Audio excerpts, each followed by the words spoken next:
professeur Daniel Onaondo. Dans l'actualité, l'ouverture à Libreville de la quinzaine du film amateur. L'événement s'est déroulé au Majestic en présence du ministre de la Communication, porte-parole du gouvernement et plusieurs autres invités. Le reportage de Kombila Kombila. Ils sont venus nombreux, curieux, cinéastes, vidéastes, réalisateurs, metteurs en scène, cinéphiles à la première édition du festival du film amateur.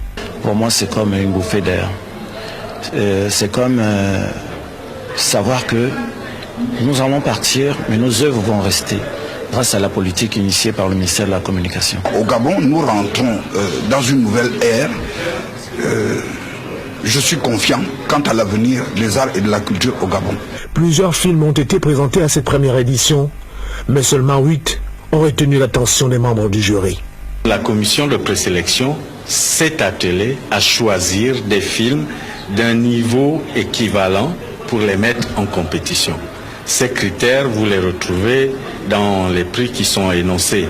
C'est l'image, c'est le son, c'est le scénario, c'est l'interprétariat des acteurs, c'est en tout cas tout ce qui fait qu'un film soit un film de qualité.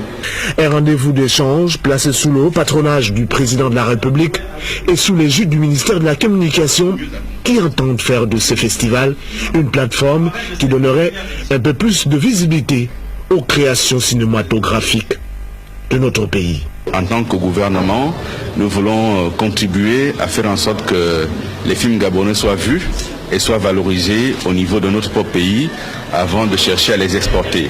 Et donc cette quinzaine est une initiative conjointe du ministère de la Communication et des cinéastes eux-mêmes qui ont fortement contribué, et je profite de votre circonstance pour les remercier de cette forte implication dont ils ont fait preuve, en espérant que ça va continuer et que ça prendra plus d'ampleur. Il faut noter que ce festival de films amateurs prendra fin le 20 février prochain. Et on parle à présent de la 4e édition de la Journée mondiale de la radio.